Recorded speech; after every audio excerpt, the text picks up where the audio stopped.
Welcome back, class. Today we're going to look at section 5.1. It's called Multiplying Polynomial Expressions by Monomials. And before we start multiplying polynomial expressions, let's go ahead and review some properties that you might have learned in the past. So the first one is called the product of powers property, and that's when you're multiplying numbers with the same bases. When multiplying numbers with the same bases, for example, a to the m times a to the n, you simply just add the exponents. So that's equivalent to a to the m plus n. When dividing numbers with the same bases, you subtract the exponents. So a to the m over a to the n is equal to a to the m minus n. The power of a product property is when you're multiplying two numbers and you're taking that product and raising it to another power. A times b all raised to the nth power, which is equivalent to a to the nth times b to the nth. So it's sort of like the distributive property where you take the exponent and you distribute it in. So once again, that's a to the nth times b to the nth. The power of a quotient property is the same thing, but instead of multiplication, we are now dividing. So a over b all raised to the nth power is equal to a to the nth over b to the nth. Once again, take that exponent and just distribute it in. The denominator can't be 0, so b cannot be 0, otherwise the fraction will be undefined. The last property is the power of a power property. So a to the m raised to the nth power is equal to a to the m times n. Now let's look at some exercises. Explain 1a. Find the product. We have 6 times x to the third times negative 4 times x to the fourth. Let's go ahead and multiply those numbers together. Let's start with 6 times negative 4. 6 times negative 4 is negative 24. Now let's multiply our x's. And before I combine x to the third and x to the fourth, let me go ahead and write them out. That way it makes a little more sense. So x to the third times x to the fourth. Now I'm not going to write it out every single time. I just want to show you why the shortcut works and why the shortcut's necessary. Okay, so let's go ahead and take this one step further. We have negative 24 times x to the third, that's 3 x's, x times x times x, times x to the fourth, that's 4 x's, x times x times x times x. So let's look at what we have. We have the negative 24 from earlier. And then we also have our x's.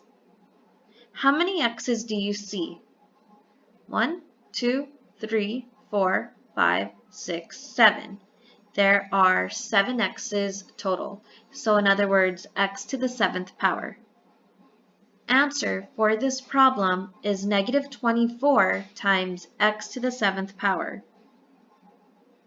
Now instead of having to expand all the x's, what I could have done from the beginning was just add 3 and 4. 3 plus 4 would give us our 7. In explain 1b, we have 5 times x times y to the 2nd power times 7 times x times y. Same concepts, multiply the numbers together, such as 5 times 7. 5 times 7 gives us 35. We also have x times x. X times x is, well, remember, because they don't have exponents, go ahead and write the exponents in. Both of the x's have an exponent of 1.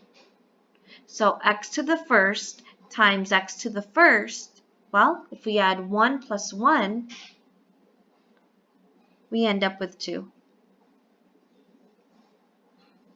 Now let's multiply our y's. So y to the second power times y. Remember, that's y to the first. Y to the second power times y to the first is y to the third. And so our answer is 35 times x squared times y to the third. Now let's look at a problem that's a little bit more challenging. Explain 2a. Find the product. So I'm going to take that 3x and I'm going to distribute that 3x into each term inside of the parentheses. I have 3x times 3x squared. Well, 3 times 3 is 9, and x times x squared is x to the third. Next, I want to distribute the 3x to 6x. 3 times 6 is 18, and x times x is x squared. Finally, 3x times negative 5.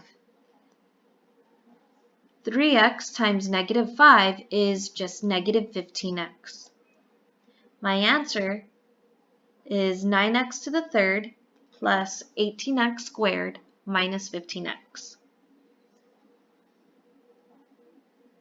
Let's look at another problem. Find the product. 2xy times 5x squared y plus 3xy squared plus 7xy. Once again, take the monomial that's outside and distribute it to the trinomial. So 2xy times 5x squared y. 2 times 5 is 10. X times x squared is x to the third. Now go ahead and just write in your exponents. If you don't see an exponent, remember to put an exponent of 1. And we're going to do that for each one, just so that we remember what the actual exponents are. So once again, x to the first power times x squared is x to the third. Y to the first power times y to the first power is y squared. Now let's repeat the same steps. We're going to take 2xy and multiply that to 3xy squared. So 2 times 3 is 6, and x to the first times x to the first is x squared. Y to the first times y squared is y to the third. Moving on to our last term. 2 times 7 is 14. X to the first times x to the first is x squared. Y to the first times y to the first is y squared. And that's our answer. You try number 2. Find the product.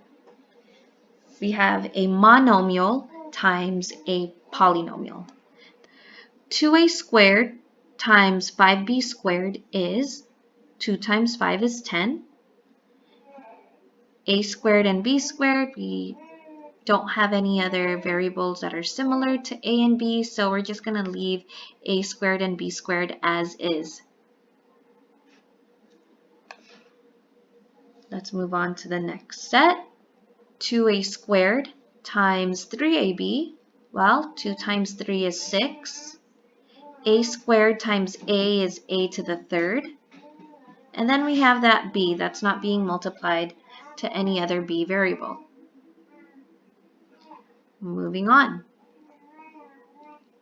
2a squared times 6a. 2 times 6 is 12. And then a squared times a is a to the third.